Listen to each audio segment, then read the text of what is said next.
주님 감사합니다.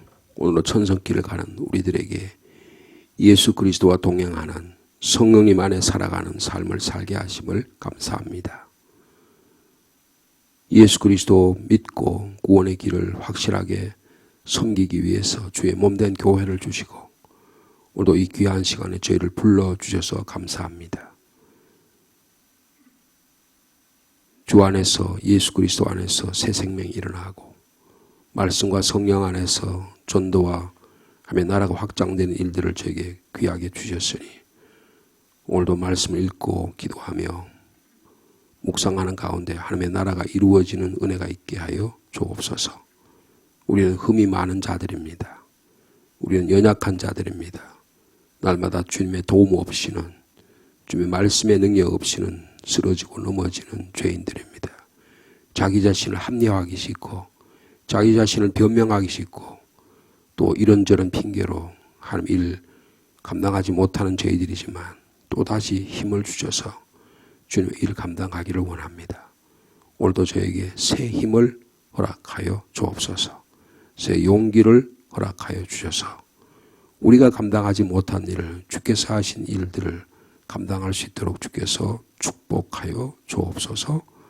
기도하기 위해서 나왔습니다.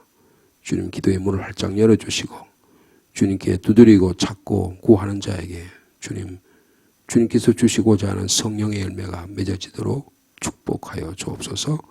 예수님의 이름으로 기도하옵나이다. 아멘. 오늘은 8월 22일 금요일입니다. 금요일에 주신 말씀은 어제에 이어서 시편 103편 역대하 8장과 사도행전 17장의 말씀이 되겠습니다. 먼저 시편 103편 1절에서 8절까지 말씀 한 절씩 교독하겠습니다. 구약성경 877면입니다. 다윗의 시, 내 영혼아 여호와를 송축하라. 내 속에 있는 것들아 다 그의 거룩한 이름을 송축하라.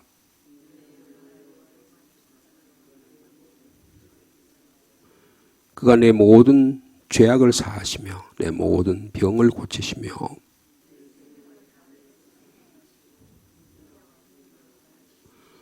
좋은 것으로 내 소원을 만족하게 하사 내 청춘을 독수리같이 새롭게 하시는도다.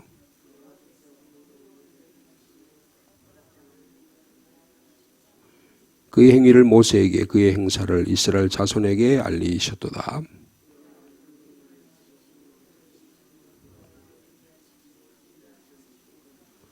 아멘. 이어서 역대하 8장의 말씀입니다. 역대하 8장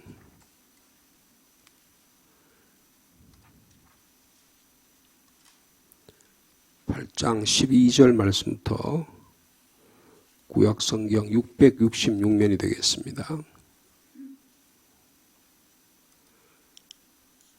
8장 12절에서 15절까지입니다.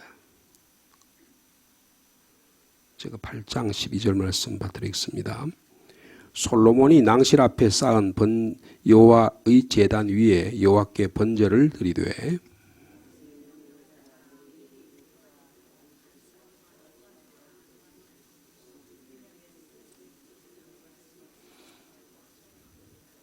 솔로몬이 또 그의 아버지 다윗의 규례를 따라 제사장들의 반열을 정하여 섬기게 하고 레위 사람들에게도 그 직분을 맡겨 매일의 일과대로 찬송하며 제사장들 앞에서 수종 들게 하며 또 문지기들에게 그 반열을 따라 각 문을 지키게 하였으니 이는 하나님의 사람 다윗이 전에 이렇게 명령하였습니다.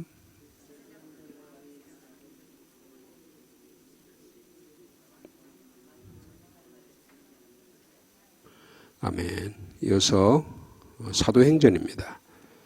사도행전 17장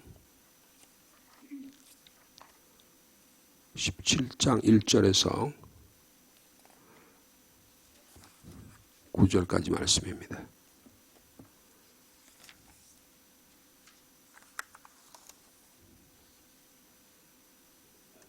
신약성경 217면이 되겠습니다. 사도행전 17장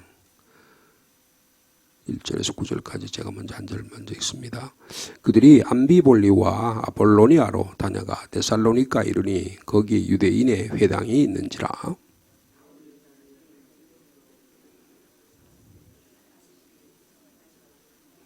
뜻을 풀어 그리스도가 해를 받고 죽은 자 가운데서 다시 살아나야 할 것을 증언하고 이르되 내가 너희에게 전하는 이 예수가 곧 그리스도라 하니.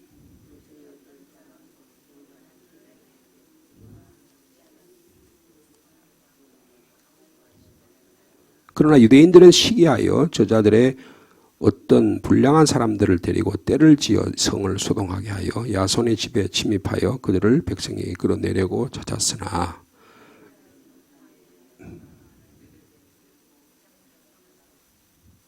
야손이 그들을 맞아들였도다. 이 사람들이 다 가이사의 명을 거역하여 말하되 다른 임금 곧 예수라 하는 이가 있다 하더이다 하니.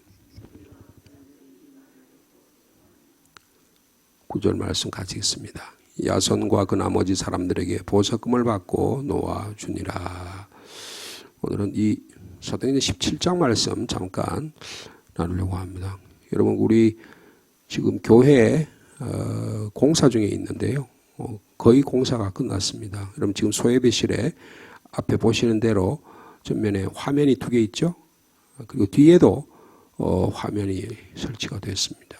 그리고 지금 저 방송실 바로 앞에 보면 카메라가 설치되어 있습니다. 그리고 이 지금 마이크, 이 스피커 시설도 이게 다 양쪽에 있는 스피커 시설을 바꿨고 또 방송실 안에 이 지금 영상을 그러니까 지금부터 이제 아마 저희들이 월요일부터나 되면 이제 오늘 최종적으로 시험해가지고 이제 새벽기도도 화면을 송출할 수 있도록 그렇게 장비를 준비를 했습니다. 그럼 아마 우리 교인들도 새벽기도에 참여하지 못하는 교인들도 동영상으로 화면을 통해서 이제 보게 될 것으로 생각이 됩니다. 그리고 본당에 어저께 본당 앞에 아주 대형 스크린 화면을 설치를 했습니다.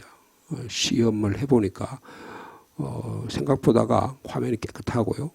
그리고 굉장히 화면이 크더라고요. 크고 그리고 그동안에 이렇게 자막을 내렸다 올렸다 하는 것은 다 철거를 하고 이렇게 빔을 비춰서 사용하던 그것도 다 철거를 했습니다. 그리고 방송실도 좀 확장을 했고요. 그래서 이제 좀 더 좋은 환경에서 예배드릴 수 있게 되었다. 그렇게 생각이 됩니다. 방송실이나 여러 가지 제도적인 장비는 됐는데 우리의 믿음의 열정과 또 주님을 향한 사랑의 마음은 더 뜨거워져야 되지. 또 편리해지는 게 저는 걱정이 편리해지면 우리의 신앙도 게을러지기 쉽다는 생각을 하게 됩니다. 그래서 성경책도 안 가져오고 찬송가도 안 가져오고 편리하게 되니까 다 그냥 그냥 편리함에 따라서 신앙생활을 하게 될까봐 대단히 좀 염려가 됩니다. 이런 때일수록 더 주님을 향한 열정과 사랑이 뜨거워져서요. 좋은 환경에서 예배드리니 얼마나 아름다운 일인지 감사한 일인지를 더 체험할 수 있는 시간이 되었으면 좋겠습니다. 이를 위해서 여러분들이 많이 수고를 하고 계십니다. 여러분들이 만나시면 축복해 주시고 기도해 주시면 감사하겠고 오늘 그래서 그 장비를 가지고 오늘 금요 찬양 기도회 저희들이 오늘 저녁에 보통 8시에 드린 예배를 시작해 보려고 합니다. 그리고 내일 저녁에는 오후 저녁 6시부터 이 상주 지역에 있는 장로회 연합회에서 주관하고 상주 기독교 총연합회에서 후원하는 상주시 찬양제를 한 많은 팀들이 참여하고 있더라고요. 그래서 우리 교회에서 본당에서 그 좋은 시설 화면을 가지고 시작을 하려고 합니다. 여러분들 기도해 주시고 특별히 이 환경의 변화에 대해서 예배드리는 일들이 여기 또 우리 새벽기도뿐만 아니고 또 중고등부 학생들도 여기서 예배를 드리고 있습니다.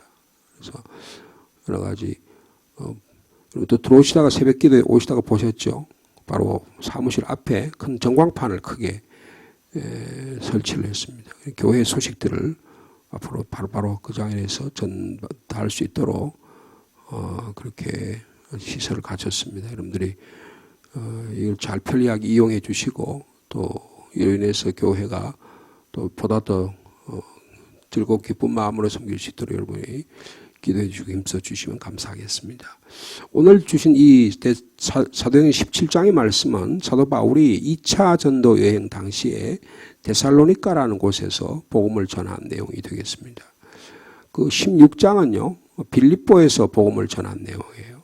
그래서 이 빌립보, 데살로니가, 그리고 오늘 읽지는 않았습니다만은 17장 17절에 보면 베레아라고 하는 곳이 있어요. 그리고 이 세 곳, 빌립보와 데살로니가, 베레아는 마케도니아라고 하는 지역의 도시들입니다.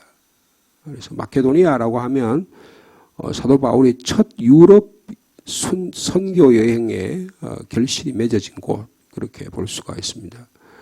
거기 보면 오늘 17장 1절에 보면 암비볼리와 아볼로니아를 다녀갔다 그랬습니다. 근데 이 그들이라고 말하는 것은 사도 바울과 그의 신라 일행들을 말하는 거죠. 2차 전도 여행에 지금 여행 중에 있는 모습들을 그렇게 말씀하고 있습니다. 근데 암비볼리와 아볼로니아라고 하는 곳에 갔는데 거기에는 복음을 전했다는 말이 없어요. 근데 아마도 여기는 회당이 없었던 것 같습니다. 회당이 없었고 기도처가 조차도 없은 그런 동네였기 때문에 거기에서는 복음을 전했다는 말이 없어요. 아마도 상당히 빌립보에서 데살로니가까지가 한 160km 정도 된다고 합니다. 상당히 먼 거리죠. 옛날에 걸어 다녔으니까 하루 만에 160km 가기는 어려울 거 아니에요. 그러니까 아마 암비볼리에서 하룻밤 자고 그 다음에 아볼로니아에서 하룻밤 자고 그 다음 데살로니가에 갔을 것으로 그렇게 생각합니다. 데살로니가는요, 지금도 데살로니가라는 도시가 그대로 있습니다. 그 그리스의 두 번째로 큰 도시입니다. 아테네가 제일 큰 도시고요. 그 다음에 데살로니가가 두 번째로 큰 도시입니다. 에게해의 북쪽에 우리나라로 말하면 지금의 우리나라 남북을 합쳐서 한 원산항 정도 되는 그런 바닷가에 있는 여러 가지 그래서 강물이 흘러가지고 강이 4개인가 있는데요. 그 강물이 흘러서 데살로니가 또 지역을 적시고 그리고 그것이 데살로니가의 바다가로 흐르는 그래서 거기에 형성된 도시가 데살로니가입니다. 그래서 사도 바울이 이제 거기는 로마 사람들이 도를 만들어 놨는데 그 도로가 이 데살로니가에서 빌립보로 연결이 되어 있습니다. 그러니까 사도 바울은 복음을 전할 때 로마 사람들이 세운 도로를 사용했어요.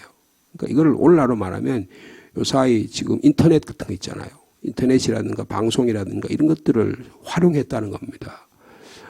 인터넷이나 유튜브가 우리에게 많은 도움을 주죠. 때로는 굉장히 해악을 끼치기도 합니다. 그러나 그 자체가 악하고 뭐 더럽고 그런 건 아니에요. 그것이 어떻게 사용하느냐, 사람들이 어떻게 사용하느냐가 중요한데 사도 바울은 이 빌립보에서 데살로니가로 이어지는 160km 정도 되는 그 길에 있는 그 길을 통해서 복음이 빨리 전달될 것을 알았어요. 사람의 소식은 좋은 소식, 또 선한 소식, 또 복음의 소식들은 전하게 되어 있습니다.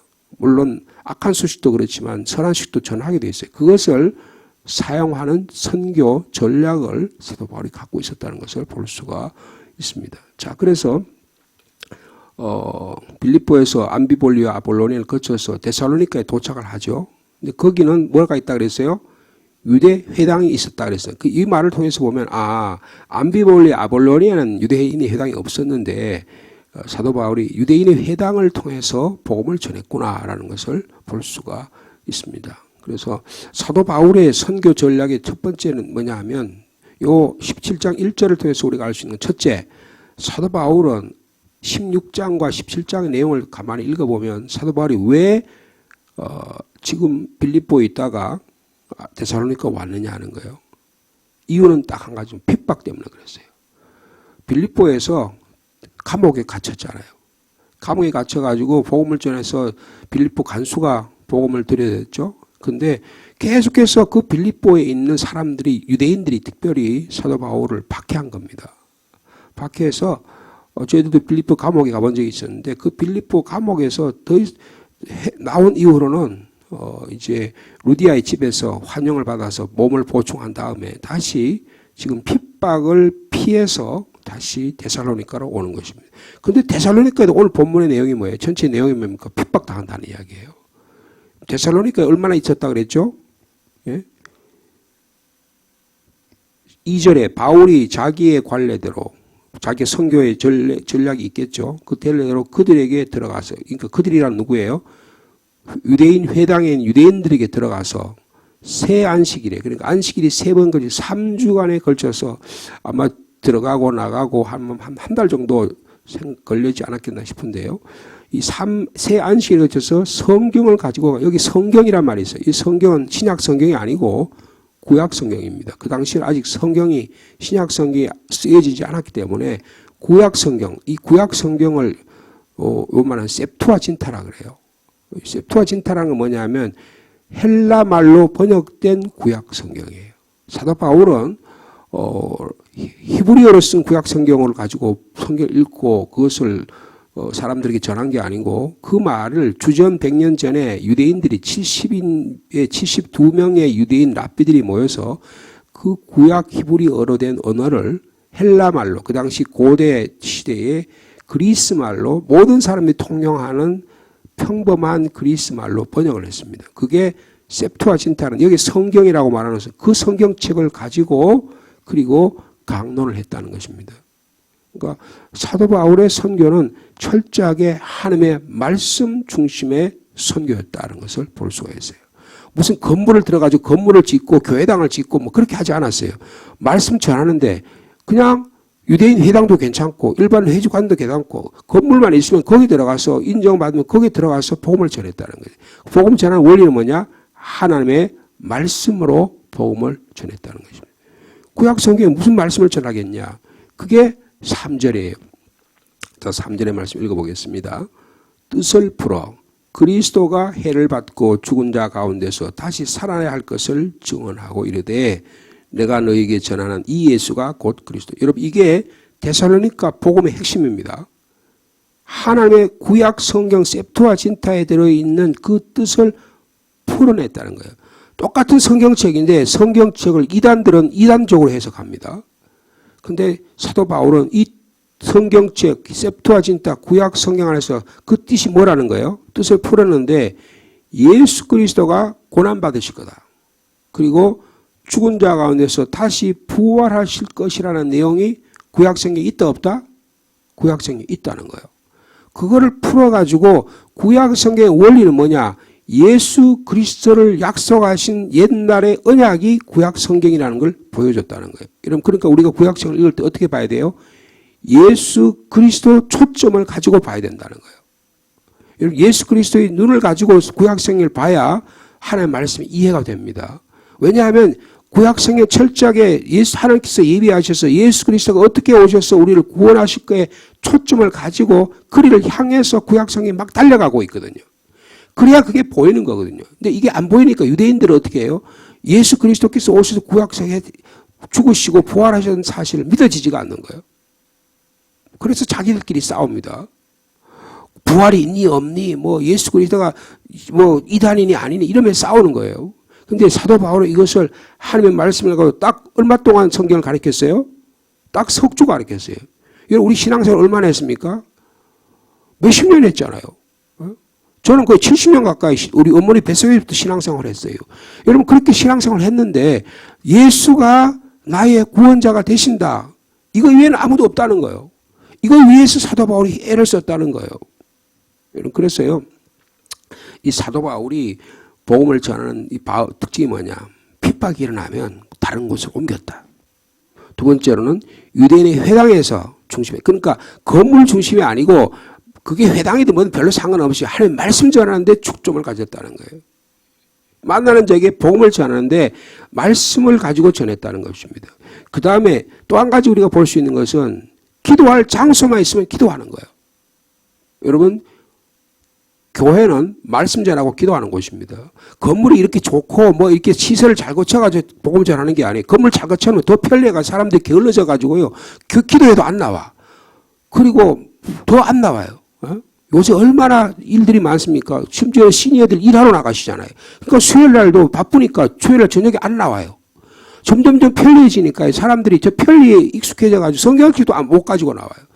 이것이 오늘의 현대 속에서 하는데 사도 바울은 별로 신경 안 썼다는 거예요. 뭐에 신경 썼다? 말씀이 내 안에 있느냐, 그리고 기도할 수 있는 공간이 있냐를 찾았다는 거예요.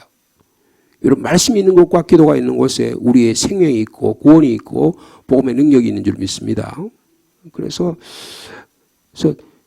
근데 그 말씀의 핵심이 뭐냐? 예수 그리스도께서 우리를 위해 죽으셨다. 그리고 예수 그리스도께서 우리를 위해 다시 살아나셨다는 것입니다. 예수 그리스도의 십자가 부활을 전하는 거예요. 이것이 우리가 복음의 능력이 되기를 원합니다. 그러니까 때를 얻든지 못든지 예수님이 당신을 위해서 죽으셨습니다. 예수님이 당신을 위해 살아나셨습니다. 저희 할머님이 70대 초반에 돌아가셨는데요. 예전에는 교통이 불편했잖아요. 그 봉화에서 저희들이 서울 살 때 우리 할아버지 할머니가 가끔은 저희 집에 오셨어요. 그럼 갔다 오시면서 하는 이야기만, 기차를 타고 봉화역에서 기차를 타고 청량리역까지 오시면 청량리역에 저희들이 마중을 가요. 그 할머니를 모시고 제가 버스를 타고 청량리역에서 신촌까지 제가 오시고 왔던 기억이 지금도 생생한데요. 근데 그러면 이제 할머니가 어떻게, 기차간에 어떻게 지내다 오셨어요? 그러면요, 저희 할머니가 우리 이야기하기를 좋아하셨거든요. 그러면 옆에 사람에 전해서 복음을 전하는 거예요. 그래서 이런 얘기, 예수 그리스도 복음 전하는 얘기를 늘 하셨던 기억이 지금도 생생합니다. 때를 얻든지 뭐든지 복음을 전하는 거예요. 이런 게 사도 바울과 사도 바울의 일행에, 이 데살로니가에 복음을 전했다는 것입니다. 자, 그 복음이 전한 결과가 4절에 있습니다. 그래서 우리 4절 말씀 읽어볼까요? 시작. 그 중에 어떤 사람 곧 경건한 헬라인의 큰 무리와 적지 않은 귀부인도 권함을 받고 바울과 실라를 따랐다. 복음을 받아들였다는 거죠. 이 사람들은 다 유대인들이 아니에요. 이방인들입니다. 경건한 헬라인, 큰 무리가 복음을 받아들였다는 것입니다. 그러니까 이게 대도시이기 때문에요. 지금 데살로니가 제가 정확히 얼마인지 모르는데 상당히 많은 인구들이 살고 100만 명 이상이 살고 있는 큰 도시입니다. 상업 도시고요. 굉장히 큰 도시예요. 그래서 이 데살로니가의 경건한 헬라인 많은 무리, 그리고 특별히 귀부인들, 상류층에 있는 사람들이 복음을 받아들였다는 것입니다. 이런 복음은 남녀노소 빈부 귀천 동서남북을 구별하지 않고 복음의 능력이 나타나면 하나님이 역사하십니다. 근데 하나님의 말씀을, 구약 성경을 자기들의 하나님의 말씀을 갖고 있던 유대인들은 어떻게 해요? 그러나 자, 5절 말씀 있습니다. 시작. 유대인들은 어떻게 했어요? 시기하여 저자의 어떤 불량한 사람들을 데리고 때를 지어서 성을 소동하게 하여 야손의 집에 침입하여 그들을 백성에 끌어내려고 찾았다 그랬습니다. 핍박이 시작되었다는 것입니다. 유대인이 회당에서 복음 3주 전에 전하는데 정작 유대인들은 하나님 말씀 안 받아들였다는 거예요. 정작 교인들은 하나님 말씀 안 받는다는 거예요. 지 뜻대로 산다는 거예요. 이게 복음의 능력이고 복음의 역사의 진리예요. 여러분, 교회 나온다고 복음 능력이 있는 게 아니에요. 하나님 말씀, 예수가 누구인지를 깨닫고 예수 그리스도에 대한 신앙 고백이 일어나고 거기서 기도하고 말씀의 능력이 나타나야 비로소 하나님의 능력이 나타나는 것이에요. 그래서 경건한 유대인, 경건한 헬라 사람들, 아무도 모르는 사람들이잖아요. 이 사람들은, 헬라 사람들은 지혜를 찾는 자인데 진정한 지혜가 예수 그리스도 안에 있구나. 하나님의 지혜가 예수 그리스도 안에, 고린도 교회에 그렇게 전했잖아요. 그죠? 그 지혜를 받아들이는 거예요. 귀부인들도 가만히 생각해 보니까, 야, 이런 복음의 진리가 세상에 어디에 있느냐. 받아들였다는 것입니다. 빌립보에 누가 복음을 받아들였어요? 루디아라고 하는 분이 받아들였죠. 그리고 그 빌립보의 감옥에 있는 간수장이 받아들였잖아요. 그리고 귀신 들렸던 여인이 받아들였잖아요. 여기는 누가 받아들였어요? 하나님을 전혀 알지 못하는 헬라 사람들이 복음을 받아들여. 그러니까 데살로니가 교회는 어떤 교회다? 철저하게 이방인 중심의 교회라는 걸 볼 수, 이런 교회는 다양하다는 것을 말씀하고 있습니다. 그래서 이 바울 선교의 중요한 게 제가 3가지를 말씀. 첫째는 핍박이 일어나면 옮긴다. 두 번째는 회당을 중심으로 해서 복음을 전했다. 그 다음에 하나님의 준비한 사람들을 만나서 복음을 전했어요. 여러분, 하나님의 준비한 사람이 누굽니까? 거기 보니까 경건한 헬라인들, 그리고 적지 않은 귀부인들이 하나님의 복음을 받아들여요. 정작 사도 바울은 회당에 가서 복음을 전한 유대인들이 돌아서 가지고 자기가 다메섹 도상에서 구원 얻은 것처럼 유대인들이 복음 전해서 받아들일까 봐 간절한 소망을 가지고 내가 예수 그리스도로 끊어질지라도 내가 내 동족들에게 복음 전하겠다. 그런 마음으로 로마서 9장에 보면 그 말씀을 하잖아요. 근데 복음을 전하는데 복음을 전하면 더 완악해지는 거예요. 여러분 그렇더라고요. 복음을 전하면 완악해지는 인간들이 있어요. 더 딱딱해집니다. 더 하나님 믿는 사람을 박해하는 자들이 있어요. 자기들이 예수 잘 믿는다는 사람이 그렇다고요. 그러니까 자 5절에 보니까 사람들 어떻게 했다고? 이 사람들이 한 방법이 있어요. 이 세상 사람들이 하는 방법인가? 또 교회를 핍박하는 사람들입니다. 첫째로 시기합니다. 복음 전하는 걸 시기하는 거예요. 두 번째로는 저자라는 건 시장에 돌아다니는데 시장에 사기치는 사람이 있잖아요. 해가 폭력을 행사해가지고 불량배들이 있잖아요. 깡패들이 있다고요. 이런 사람들을 동원했다는 거예요. 돈 얼마 주고 너희들이 해가지고 해주면 일당 얼마 줄게 해가지고 했다는 거예요. 불량한 사람 데리고 그다음에 어떻게 때를 지어야 합니다. 떼창을 부르잖아요. 요새 정치인들 다 이 짓 합니다. 때를 만든 거예요. 무슨 물을 좋아한다 누구를 좋아한다 이렇게 만들어가지고 그걸 때를 지어서 하는 거예요. 여러분 이거 조심해야 됩니다. 전부 다 세상의 일들은 다 이런 식으로 가는 거예요. 근데 교회도 이렇게 핍박했다는 거예요. 네? 윤석열 대통령이 뭐 하는데 내란죄 일으켰다고요. 시민들이 무슨 때를 지어가지고 고소를 한답니다. 이런 짓들을 하는 거예요. 내가 윤석열이 잘했는지 못했는지 내가 거기에 대해서는 말하지 않겠지만 잘한 거라고 생각하지 않아요. 근데 그걸 게다가 또 때까지 모아가지고 사람 돼가지고 아주 완전히 짓밟아 버리겠다는 거 아니에요? 그러면 이재명은 안 그러겠어요? 다음에 끝날 때쯤 되면 지금 50% 내려간다는데 40% 30% 내려가면 또 그것도 이재명이도 다 짓밟습니다. 그 다음 그 밑에 있던 사람들이. 이게 세상의 원리예요. 네? 세상의 원리라고요. 근데 사람들을 소동해가지고 야손의 집에 저 사람들 예수 믿는 사람이 있다. 야손의 집을 급습을 합니다. 급습을 해가지고 찾아 끌어내가지고 이제 인민재판을 하려는 거예요. 요새 전부 다 여론재판 하잖아요. 김건희 쫓아내고 누구 쫓아내고 다 해가지고 여론재판 쫓아내가지고 이재명 밑에 있던 김용이라는 사람은 또 보석금을 내가지고 또 요새 풀려났지요. 그리고 자기는 죄가 없다고 또 막 소리 막 지르잖아요. 이게 세상의 방식이에요. 여기 현혹되면 안 됩니다. 여인 야든 다 마찬가지예요. 똑같은 그런 짓을 한다고요. 그래 복음 전하는 사람은 이렇게 당했어요. 근데 6절에 보니까 발견하지 못했습니다. 그러니까 어떻게 해요? 그 배경이 된다는 사람을 사도 바울 일행을 도와줬다고 하는 야손과 형제들을 끌어내가지고 읍장들 앞에다 세워놓고 소리를 지릅니다. 뭐라고 소리를 지릅니까? 천하를 어지럽게 한 이 사람들이 여기도 이르렀다. 이 데살로니가에 천하를 어지럽힌 저 예수 작당들이 나왔다. 예수 그리스도가 구약 성경에 이룩해서 예수 그리스도가 고난을 받고 십자가에 돌아가셨던 그 예수 그리스도를 복음을 전했는데 구약 성경의 주인공이 되신 예수 그리스도를 전했는데 그 구약성을 믿는 유대인들이 예수를 박해하는 거예요. 예수 믿는 자를 박해하는 것입니다. 이런 복음의 원리는 복음의 진리는 박해 방학이 돼 있어요. 복음의 진리를 전하면 내가 한 번도 예수 믿는 일 때문에 박해를 받고 핍박을 받아본 적이 없다. 예수 한 번도 안 전했다는 뜻이에요.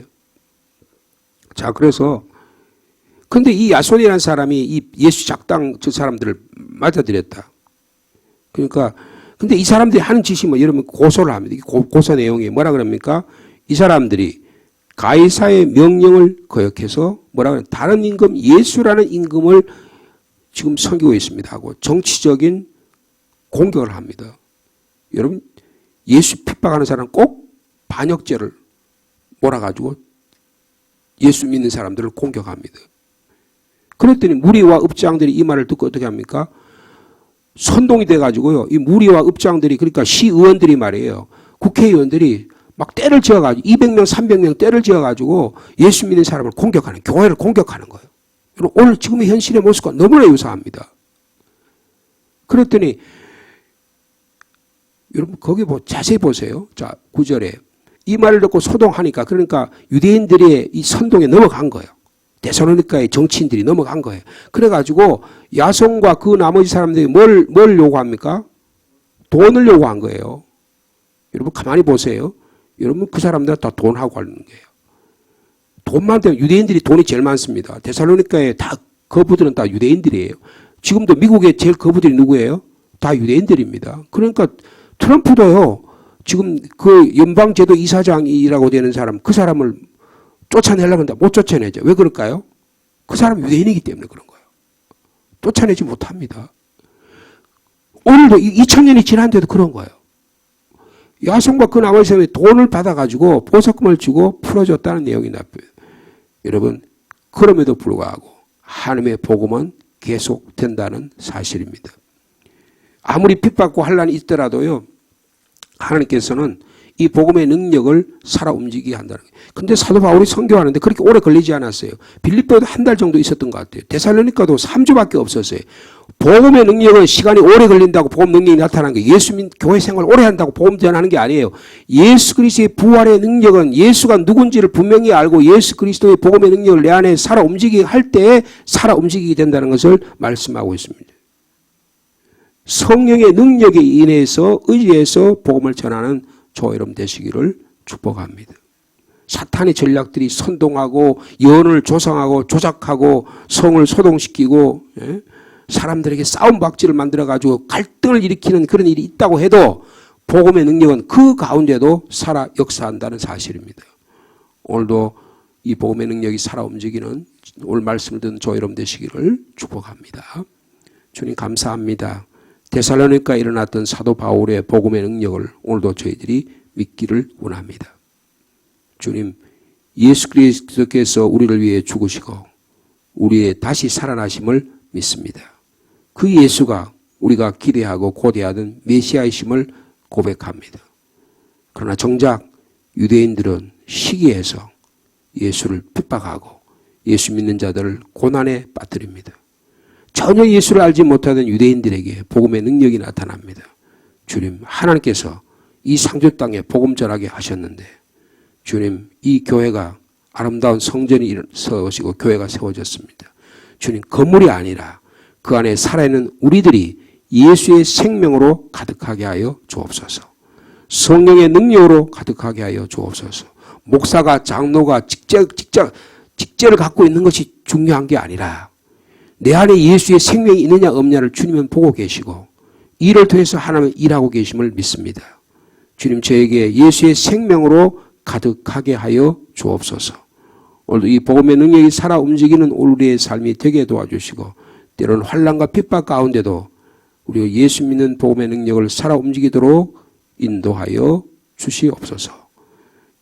아침 저녁으로 선선한 바람을 주셔서 감사합니다. 이 무더위 가운데도 우리 성도들의 건강을 지켜주시고 또 복음의 능력이 살아 움직이는 주일 예배와 새벽 기도회와 수요 기도회와 또 모든 금요 기도회와 모든 모임들이 될 수 있도록 주께서 함께하여 주시옵소서.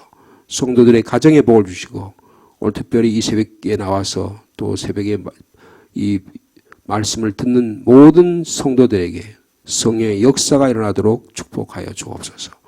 마귀 사탄은 수단과 방법을 가리지 않고 때를 지어 권력을 이용해 돈을 사용해서 예수 믿는 자와 교회의 공동체를 파괴하려고 합니다. 그러나 성령께서는 그 가운데도 우리를 통해서 역사하신 줄 믿습니다. 이 복음의 능력이 살아 움직이는 이 교회 되도록 주께서 인도하여 주시옵소서. 예수님의 이름으로 기도하옵나이다.